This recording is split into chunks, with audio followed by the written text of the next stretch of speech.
Salat sunnah berikutnya adalah tahajud. Wa yusanu disunahkan at-tahajjudu, salat tahajud ijma'an secara mufakat ulama. Tidak ada perbedaan tentang kesunahan daripada salat tahajud. Wa huwa atanapulu lailan ba'da naum.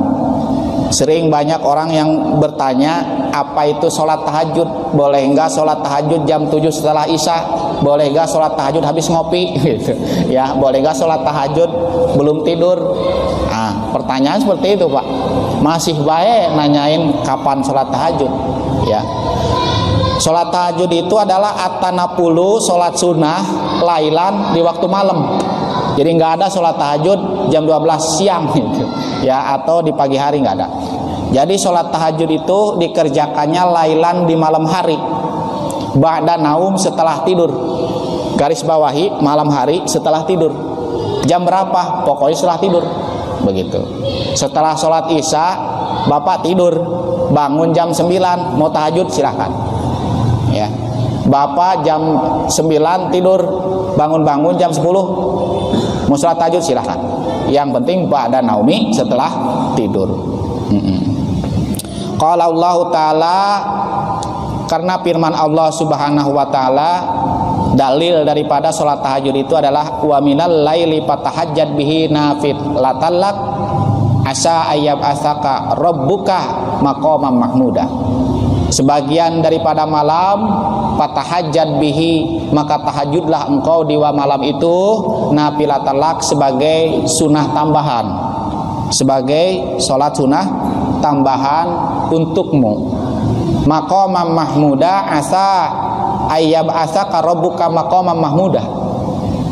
Ya, dengan engkau sering melaksanakan tahajud, sholat di malam setelah bangun tidur, maka maqaman mahmudah, Allah akan jadikan engkau ditempatkan di tempat yang tinggi, di tempat yang terpuji. Makanya kalau kita pengen mulia, istiqomah sholat tahajud, seperti itu, Pak.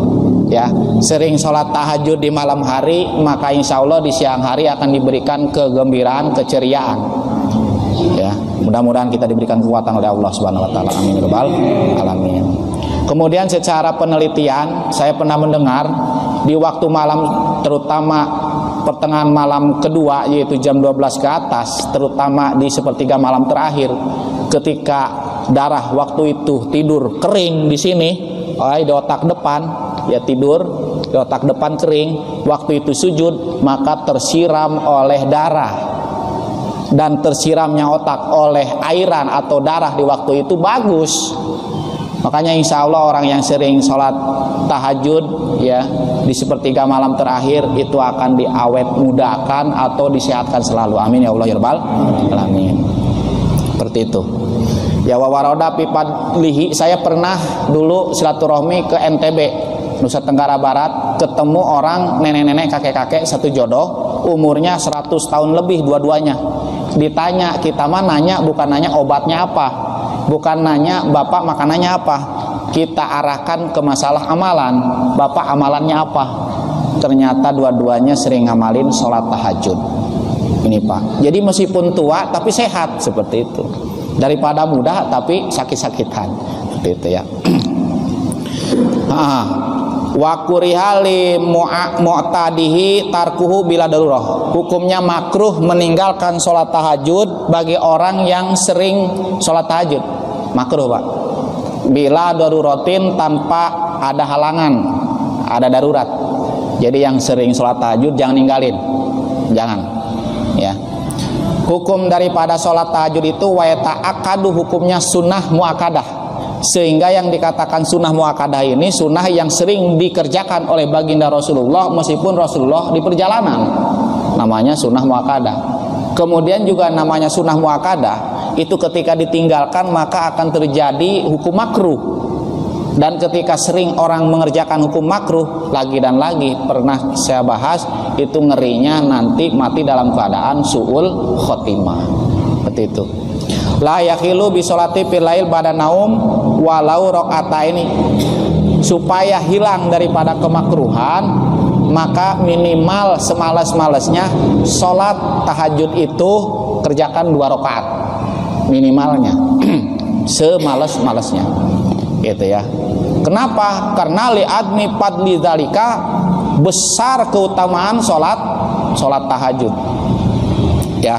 Jadi banyak sekali keutamaan daripada sholat tahajud. Apa keutamaan daripada sholat tahajud? Ada hadis afdhalus sholati ba'dal maktubah sholatul lail. Sebab seutama-utamanya sholat setelah sholat fardu yaitu adalah sholat di malam hari. Salah satunya adalah sholat tahajud. Dan kemudian hadis Rasulullah berikutnya adalah alaikum biqiyamil lail, hendaklah kalian sholat di malam hari. Fa innahu da'bus sholihin, karena sholat malam hari salah satunya sholat tahajud itu adalah perilaku orang-orang soleh. Kalau ada orang ngaku soleh ya, atau disebut panggilannya orang soleh tapi enggak sholat tahajud, bukan orang soleh namanya ya, bukan orang soleh. Anak soleh, anak pas soleh bisa gitu ya, tapi orang soleh harus sholat tahajud ya. Wa qurbatun lakum, dan sholat tahajud adalah salah satu kurbah, cara mendekatkan diri kepada Allah.